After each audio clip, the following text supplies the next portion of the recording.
ಕನ್ನಡದ reality show Bigg Boss season 11ರ ಸ್ಪರ್ಧಿ ಚೈತ್ರ ಕುಂದಾಪುರ ಇತ್ತೀಚೆಗಷ್ಟೇ ದಾಂಪತ್ಯ ಜೀವನಕ್ಕೆ ಕಾಲಿಟ್ಟಿದ್ದಾರೆ.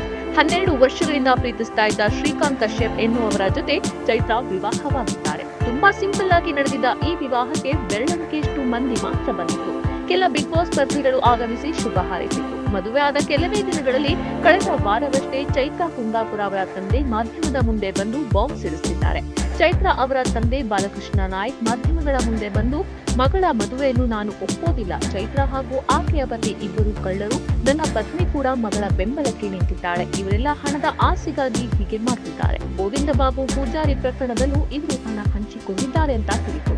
ಇದೀಗ ಚೈತ್ರ ತಂದೆ ಪೊಲೀಸ್ ಠಾಣೆ ಮೆಟ್ಟಿಲೇರಿದ್ದು ಮತ್ತೊಂದು ದೊಡ್ಡ ಆರೋಪ ಮಾಡಿದ್ದಾರೆ. ಬಾಲಕೃಷ್ಣ ಅವರು ಮಗಳ ವಿರುದ್ಧ ಕೊಲೆ ಬೆದರಿಕೆ ಆರೋಪ ಮಾಡಿದ್ದಾರೆ. ಇದರಿಂದ ತಂದೆಯನ್ನು ಕೊಲೆಗೈಯಲು ಚೈತ್ರ ಸುಪಾರಿ ನೀಡಿದ ಎನ್ನುವ ಪ್ರಶ್ನೆ ಬಂದಿದೆ. ಆಸ್ತಿಗಾಗಿ ಚೈತ್ರ ಕುಂದಾಪುರ ಬೆದರಿಕೆ ಹಾಕಿದ್ದಾಳೆ. ಆಕೆಗೆ ಭೂಗತ ದೊರೆಗಳ ಸಂಪರ್ಕವಿದ್ದು ಯಾವುದೇ ಹೇಯ ಕೃತ್ಯ ಮಾಡೋದಕ್ಕೆ ಹೇಸುವವಳಲ್ಲ ಅಂತ ಮಗಳ ವಿರುದ್ಧ ತಂದೆ ಬಾಲಕೃಷ್ಣ ನಾಯ್ಕ್ ದೂರು ಕೊಟ್ಟಿದ್ದಾರೆ.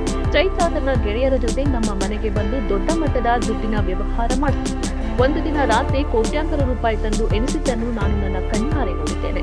ಇದನ್ನು ಕಂಡು ನಾನು ಭಯಗೊಂಡೆ. ಇದನ್ನು ಪ್ರಶ್ನಿಸಿದ್ದಕ್ಕೆ ನನಗೆ ಅವರು ದಬಾಯಿಸಿತು. ಹೀಗಾಗಿ ನಾನು ಮಂಗಳೂರಿನ ಖಾಸಗಿ ಹೋಟೆಲ್ನಲ್ಲಿ ಕೆಲಸಕ್ಕೆ ಸೇರಿದೆ. ಇದು ಗೋವಿಂದ ಪೂಜಾರಿ ಹಣ ಎಂಬ ವಿಚಾರ ನನಗೆ ಆ ಬಳಿಕ ತಿಳಿಯಿತು. ಈ ವಿಚಾರವನ್ನು ನಾನು ಎಲ್ಲಾದರೂ ಹೇಳಬಹುದು ಎನ್ನುವ ಕಾರಣಕ್ಕೆ ನನ್ನ ಹೆಂಡತಿ ರೋಹಿಣಿ ಹಾಗೂ ನನ್ನ ಮಗಳಾದ ಚೈತ್ರ ನನಗೆ ಮಾನಸಿಕ ಮತ್ತು ದೈಹಿಕ ಹಿಂಸೆ ನೀಡುವುದಕ್ಕೆ ಪ್ರಾರಂಭಿಸಿದ್ದು ಅಂತ ಬಾಲಕೃಷ್ಣ ಅವರು ದೂರಿನಲ್ಲಿ ತಿಳಿಸಿದ್ದಾರೆ.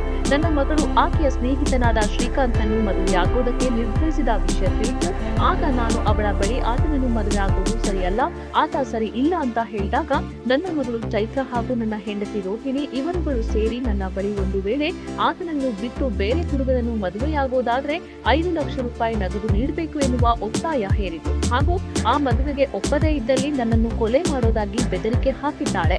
ಅದಕ್ಕೆ ನಾನು ಒಪ್ಪಲಿಲ್ಲ ಅಂತ ದೂರಿನಲ್ಲಿ ಬರೆದಿದ್ದಾರೆ.